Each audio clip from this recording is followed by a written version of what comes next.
نہ تیری ماں ایسی تھی نہ تیرا باپ، یہ بچہ تو کہاں سے لے کے آئی؟ اب قرآن کی لفظ فشارت الیہ، بی بی نے اس بچے کی طرف اشارہ کیا، بچے سے پوچھ لو۔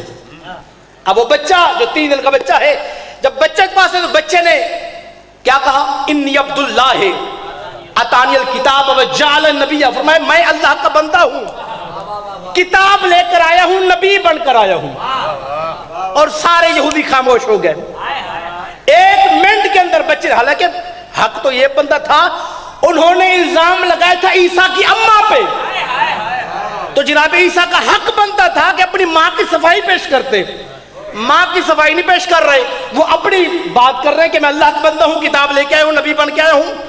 ابھی ماں کے کردار کے بارے میں ایک لفظ نہیں بولا، اعتراض کرنے والے خاموش ہو گئے۔ اب میں نے عالم تخیل میں یہودیوں کے کندھے ہلا کے پوچھا، اور یہودیوں کیا ہو گیا تمہیں؟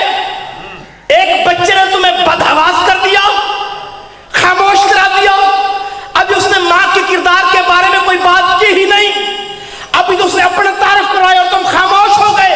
یہودی نے کہا میرے پاس، ہم تمہاری نگاہ میں یہودی صحیح، کافر صحیح، لیکن آسمانی کتابیں ہم نہیں پڑھ رکھی ہیں، اور ہماری یقین ہے، ایمان ہے کہ جو بچے نبی بن کر آئے ان کے ماں باپ گناہ گار نہیں ہوا کرتے۔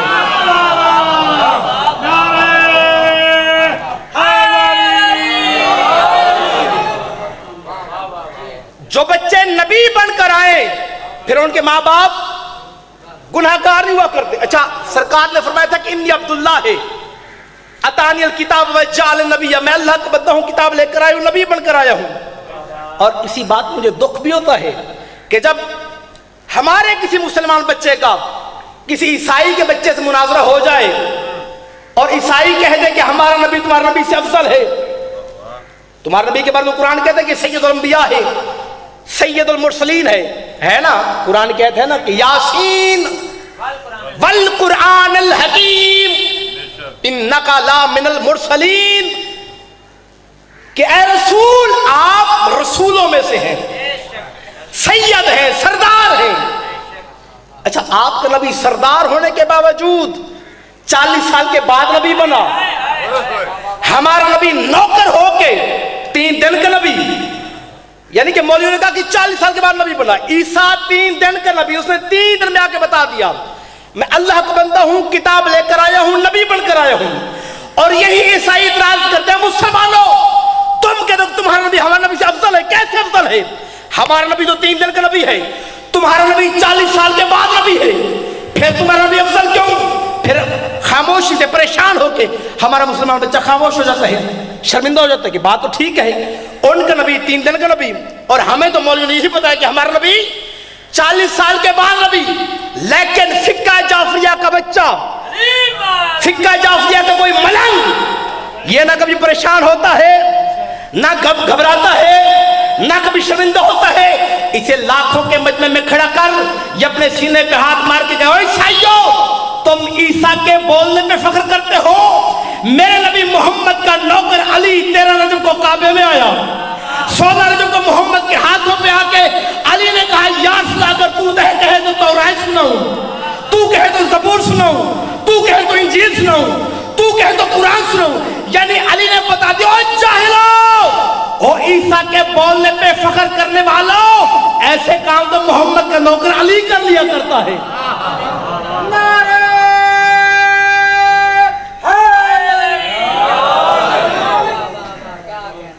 میرے نبی نے فرمایا کون تو نبی و آدم و بین الماء والطین، کہ میں اس وقت بھی نبی تھا۔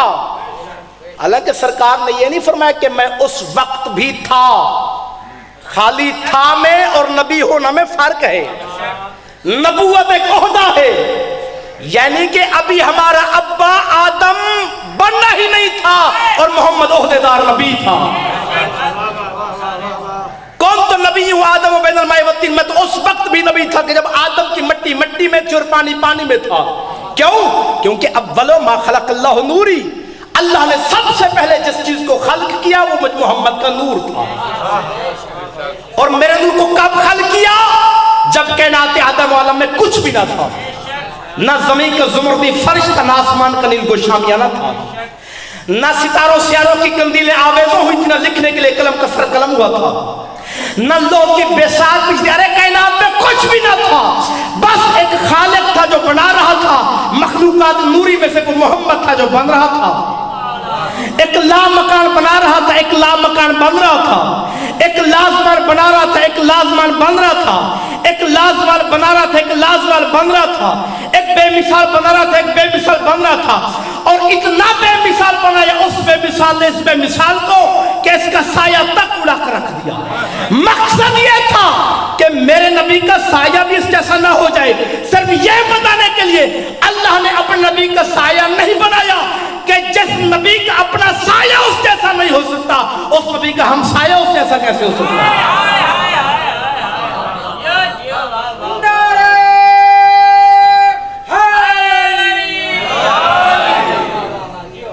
یہ جو پیچھے حضرات بیٹھے ان کو میری گفتگو کی سمجھ نہیں آ رہی ہے کہ نعرے کے ساتھ بائیکاٹ ہے کوئی؟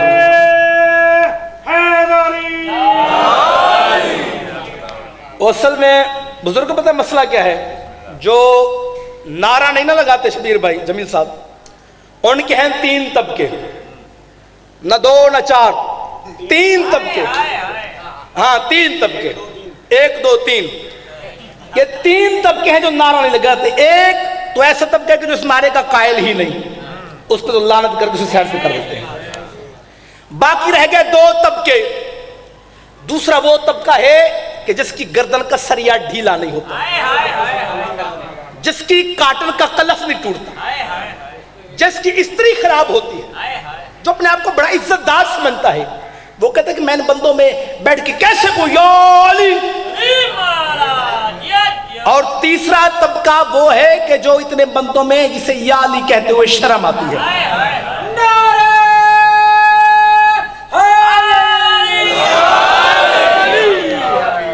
برحال یہ بات میں کروں پیچھے والوں کے لیے، یہ تو آپ کی اعلی ظرفی ہے۔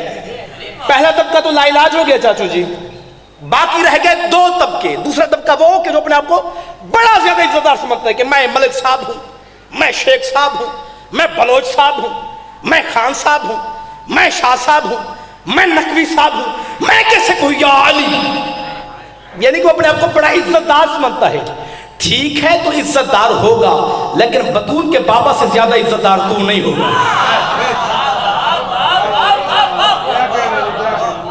اور یہ آپ سارے ذاکر گر لوگ ہیں، آپ تو ماؤں کی جھولیوں سے ذکر شبیر سنتے آ رہے ہیں، آپ سے زیادہ بہتر کون جان سکتا ہے؟ اور پھر کراچی کے مومنین، کراچی کے عزادار، علمی شہر کے عزادار، آپ ساروں نے سن رکھا ہے، پڑھ رکھا ہے کتابوں میں کہ یہ جو خیبر کی جنگ تھی کتنے دن کی جنگ تھی؟ 40 دن کی جنگ، 39 دن گزر گئے، 1 دن رہ گیا۔ کبھی نہ پریشان ہونے والا نبی، نبی کے چہرے میں پریشانی کے آثار ظاہر ہوئے۔ پھر اس وقت آواز توحید آئی تھی، کیا کہ نادے علیین۔ اب اگر میں تو ہوں تھوڑا پڑھا ہوا، ذرا میری رہنمائی کیجئے، میری مدد کیجئے، یہ نادے علیین اس کا ترجمہ کیا ہے؟ شاباش، نداد علی کو، پکار علی کو، حقل مار علی کو۔ اب کہنے والا ہے خدا، کہہ رہا ہے نبی کو کہ ناد علی، نداد علی کو، پکار علی کو۔ اور اب یہ سارے پیچھے والے بھی اور آگے والی، یہ ذرا سوچ کے مجھے بتائیے، ایمان سے بتائیے، کیا پکارا دل میں جاتا ہے؟ یہ پیچھے آپ بتائیں نا، دل میں پکارا جاتا ہے؟ کاغذ پہ لکھ کے پکارا جاتا ہے؟ میسج کر کے پکارا جاتا ہے؟ پکار زبان سے جاتا ہے نا، بلکہ میں یہ سمجھتا ہوں کہ پکار تو کہتے ہی اس آواز کو ہے کہ جو اونچی ہو۔ تو اللہ جو اپنے حبیب سے کہہ رہے کہ ناد علی، پکار علی کو، تو کم سے کم نبی نے اتنا تو کہا ہوگا یا علی۔ جب علی کے نعرے کی معافی علی کے مولا کو نہیں، علی کے نوکر کو نعرے کی معافی کیسے ہو سکتی ہے؟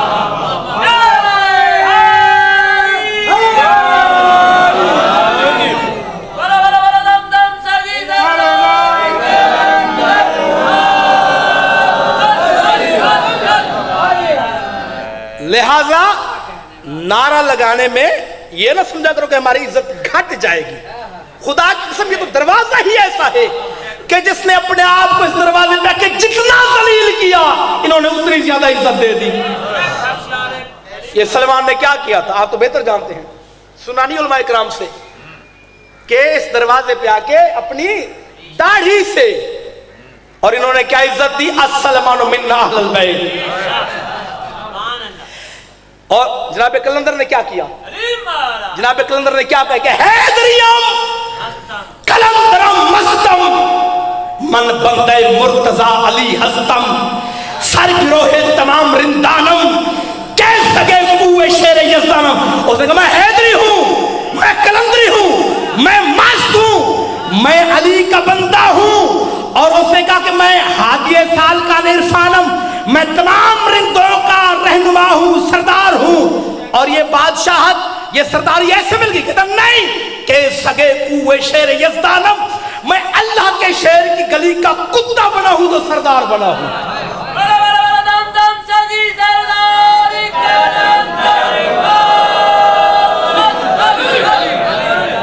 تو جنہوں نے اپنے آپ کو اس دروازے پہ جتنا ذلیل کیا انہوں نے اتنا نوازا.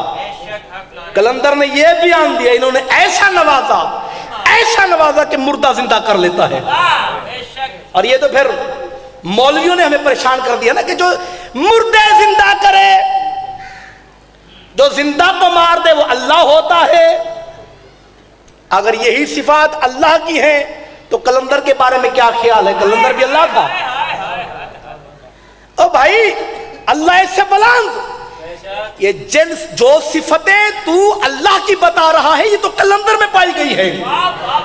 کلندر کا علی اس سے آگے, پھر نبی اس سے آگے, پھر اللہ اس سے بھی آگے. بس اللہ نے اپنے نبی کو اتنا بے مثال بنایا کہ اس کا سایہ تک اڑا کر رکھ دیا. مقصد یہ تھا کہ میرے نبی کا سایہ بھی اس جیسا نہ ہو جائے. صرف یہ بتانے کے لیے اللہ نے اپنے نبی کا سایہ نہیں بنایا کہ جس کا اپنا سایہ اس جیسا نہیں ہو سکتا اس کا ہم سایہ اس جیسا کیسے ہوتا ہے. ذرا کتابیں پڑھ کر دیکھیں آپ حضرات, اس امر پر تو صحابہ کرام رضوان اللہ علیہ میں بڑی بحث ہوئی کہ اللہ نے حضور کا سایہ کیوں نہیں بنایا. کسی نے کہا آج ہم حضور کے صدقے میں سبھی کچھ, مگر جب کلمہ نہیں پڑا تھا ہم نے بت پرستیاں بھی کی, صغیر و کبیرہ گناہ بھی کیے, اور خدشہ تھا کہ ہم گناہ گاروں کے قدم حضور کے سائے پر آتے. اس لیے اللہ نے حضور کا سایہ نہ بنایا تاکہ گناہ گاروں کے قدم حضور کے سائے پر نہ پڑے اور توہین رسالت نہ ہو. اور سایہ انسان سے آگے بھی چلتا ہے, جب سورج پیچھے کی جانب ہو پھر سایہ انسان سے آگے چلتا ہے. اس لیے بھی اللہ نے حضور کا سایہ نہیں بنایا کہ حضور سے آگے نہ بڑھے اور توہین رسالت نہ ہو. میں کہتا ہوں میری لاکھوں تقریریں حضرت عثمان کی اس تقریر پر قربان ہو جائیں کہ جلیل القدر صحابی نے کم از کم شان رسالت سمجھا دی کہ اللہ نے حضور کا سایہ اس لیے نہیں بنایا تاکہ صحابہ کے قدم حضور کے سائے پر نہ سکے. گویا اس صحابی نے صحابہ کرام اور آل میں فرق سمجھا دیا کہ صحابی وہ ہے کہ جس کے قدم سایہ رسول پر بھی نہ پڑے, اور آل وہ ہے جس نے مہر نبوت پر قدم رکھ کر بتا دیا ہو کہ میں آل ہوں.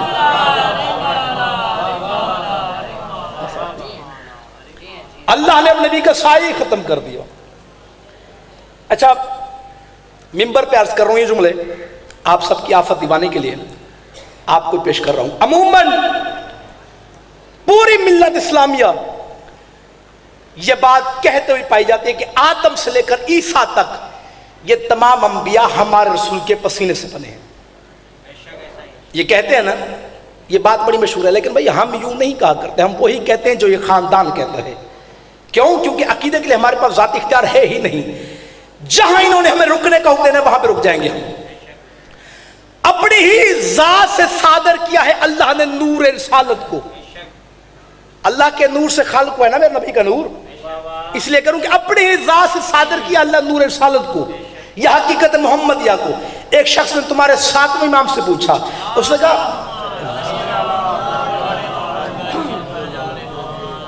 کہا مولا میں نے سنا کہ آپ کے نانا کا نور نور خدا سے جدا ہوا.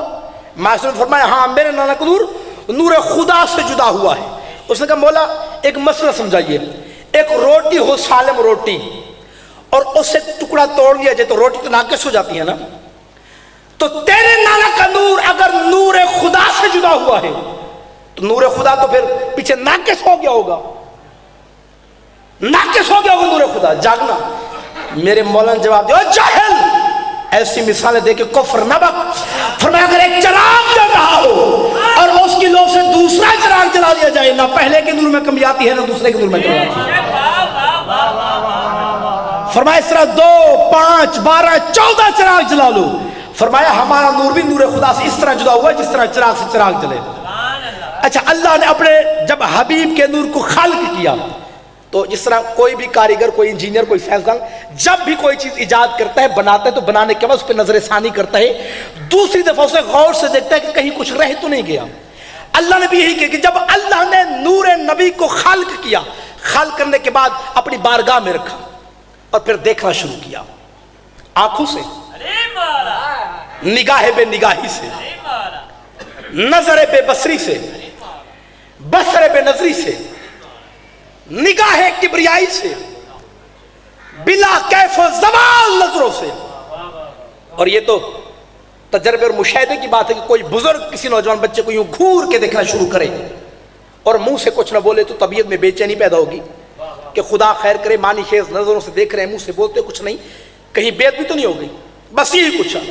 جلال الہی کی نگاہوں کی تپش کو محسوس کیا ہے حقیقت محمدیہ نے۔ تو اس عالم میں جو بھی جسد رسالت تھا میرے رسول کا، سر سے پاؤں تک پسینے میں بھیگ گیا میرا رسول، سر سے پاؤں تک پسینے میں بھیگ گیا میرا رسول۔ آواز قدرتی میرے حبیب، یہ جو تیرے جسم پہ پسینہ آیا ہے، یہ پسینہ ضائع تو نہیں ہونے دوں گا۔ میں نے بات کی تھی جو مولوی کہتے ہیں کہ آدم سے لے کر اس تک یہ تمام انبیاء میرے رسول کے پسینے سے بنے ہیں۔ اللہ نے کہا میرے حبیب، یہ جو تیرے جسم میں پسینہ آیا ہے، یہ پسینہ ضائع تو نہیں ہوگا، بس یہی سنو۔ اور ممبر میں ذاکر صاحب کے حوالے کرنے لگا ہوں۔ میرا 5واں امام فرماتے امام محمد باقر علیہ السلام، اللہم صلی اللہ علیہ وسلم، فرماتے ہیں بسم اللہ الرحمن الرحیم، خلق اللہ من عرق راس الملائکۃ ومن عرق وجہ العرش والکرسی واللوح والقلم والشمس والقمر والکواکب والنجوم ومن عرق صدر الانبیاء والمرسلین ومن عرق ظہر الکعبۃ وبیت المعمور ومواضع السجود الارض ومن عرق رجلہ الارض من الشرق الى الغرب۔ فرمایا اللہ نے میرے نانا کے سر کے پسینے کو جمع کیا اور سارے فرشتے بنائے۔ ومن عرق وجہ، چہرے کے پسینے کو جمع کیا اور اس سے کیا بنایا؟ العرش والکرسی واللوح والقلم والشمس والقمر والکواکب والنجوم، چہرے کے پسینے کو جمع کیا اور عرش بنایا، کرسی بنائی، قلم بنایا، سورج، چاند، ستارے، کہکشاں۔ آگے فرماتا ہے من عرق صدر الانبیاء والمرسلین، اور اللہ نے میرے نانا کے سینے توحید گنجینہ کے پسینہ سے آدم سے عیسیٰ تک یہ تمام نبی بنائے۔ ومن عرق رجلہ الارض من الشرق الى الغرب، اور اللہ نے میرے نانا کے پاؤں کے تلوے کے پسینے سے مشرق سے مغرب تک زمین بنائی۔ میں اب حضور علم غیب تو رکھتا نہیں، لیکن یہ کہ چہرے کی تحریر پڑھنے کا میں ماہر ہوں۔ اب ایک ایک چہرہ دیکھ رہا ہوں میں، اور جملے کے بعد بھی دیکھوں گا کہ رسول کی عظمت کو خراج تحسین پیش کرنے کون آیا ہے، اور اپنے شجرہ نسب کی بد نصیبی کا ماتم کرنے کون آیا ہے۔ اب اس حدیث سے ثابت کیا ہوا کہ عرش پسینے سے، کرسی پسینے سے، سورج پسینے سے، چاند پسینے سے، فرشتے پسینے سے، یہ ساری چیزیں بنی ہیں میرے رسول کے پسینے سے۔ آؤ میرے سر پہ قرآن رکھو۔ آج تک میں نے ایک مولوی بھی نہیں دیکھا، کوئی چھوٹے سے چھوٹا بھی، جو کہہ رہا ہو کہ فرشتے مٹی سے ہیں، یا کہتا ہو کہ سورج خاکی ہے، چاند خاکی ہے، عرش خاکی ہے، کرسی خاکی ہے، لوح قلم خاکی ہے۔ کوئی ملا؟ ہم نے تو جس مولوی سے پوچھا، مولوی صاحب عرش کیا ہے؟ مولوی کہتا نور۔ کرسی کیا ہے؟ نور۔ سورج کیا ہے؟ بولو، میں اونچا سنتا ہوں۔ سورج کیا ہے؟ قرآن بھی کہہ رہے جعل شمسن ضیاء والقمر نورا، دونوں کو اللہ نے نور کہا ہے قرآن میں، اور یہ ساری چیزیں بنی ہیں میرے رسول کے پسینے سے۔ میں آپ کی ساری زندگی بغیر تنخواہ کے نوکری کرنے کو تیار ہوں۔ بہت بڑا شہر ہے رہی کراچی، مجھے کراچی شہر کی کوئی ایک ایسی دکان کا پتہ بتا دو جہاں یہ پسینہ بکتا ہو. ہے کوئی دکان؟ کیوں؟ کیونکہ اس کی کوئی قیمت ہی نہیں. اس کے بلا کوئی قیمت ہے؟ کیا قیمت ہے؟ پیشانی پسینے سے بھری اور جھٹک کے پھینک دیا. یعنی جھٹک کے پھینکا جانا پسینے کا مقدر ہے. اس کے علاوہ کچھ نہیں. من پسینہ ہو چونی میں بھی نہیں بکتا. بے قیمت ترین چیز فرش خاک پہ بیٹھ کے نوریت محمد پہ بکواس کرنے والے جاہلوں، جس نبی کی جھٹک کے پھینکی ہوئی خیرات کا نام نور ہو، وہ خود کیا ہوگا؟